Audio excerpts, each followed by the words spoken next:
पावसाळ्यात बहुतांश व्हायरल आजार तोंड वर काढतात। या दिवसात चुकीच्या आहारामुळे अतिसार, संसर्ग, फ्लू आणि सर्दी यांचा धोका झपाट्याने वाढतो।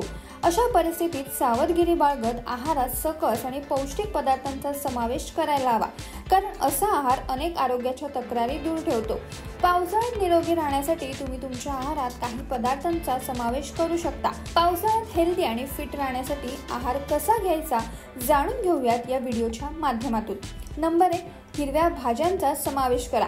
हिरव्या भाज्यांचे आरोग्यदायी फायदे अनेक आहेत। तसेच पावसाळ्यात स्वच्छ आणि चांगल्या जास्तीत जास्त हिरव्या तुम्ही भाज्या खायला हव्यात। यामध्ये अनेक प्रकारची पोषक तत्वे असतात, जे तुम्हाला तंदुरुस्त ठेवतील आणि तुमची रोगप्रतिकारक शक्ती सुद्धा वाढवतील, ज्यामुळे तुम्ही आजारी पडणार नाही। फक्त हिरव्या भाज्या खाताना त्या व्यवस्थित स्वच्छ करून मगच खाव्यात। नंबर 2, बाहेरचे अन्न खाऊ नये। पावसाळ्यामध्ये पाणीपुरी, भेळपुरी असे चटपटीत पदार्थ खाण्याची इच्छा खूप होते, पण मनावर आणि तोंडावर कंट्रोल ठेवणं आवश्यक आहे, कारण हे पदार्थ अनहेल्दी असतात, ज्यामुळे आपल्याला विविध संसर्ग होऊ शकतात। अशातच हे पदार्थ जर का तुम्हाला हवे असतील आणि खायची इच्छाच होत असेल तर तुम्ही हे पदार्थ घरी बनवून खायला हवे। नंबर 3, आयुर्वेदिक काढा किंवा चहा।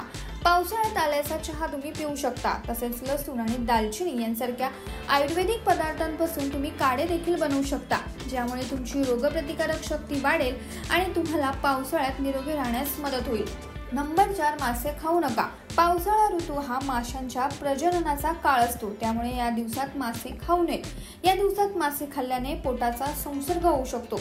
नंबर 5, इन केस तुम्हाला पावसाळ्यात सर्दी, पडशासारखं इन्फेक्शन झालं तर तुम्ही कच्चं आलं खाऊ शकता। यामुळे नक्कीच आराम मिळेल। तसेच घसा कोरडा पडला असेल किंवा घसा दुखत असेल तर कोमट पाण्याने गार्गल करा, यामुळे घशाला आराम मिळेल। ताप आला असेल तर ताप दूर करण्यासाठी तुळस, मध आणि आलं पाण्यात उकळून प्या।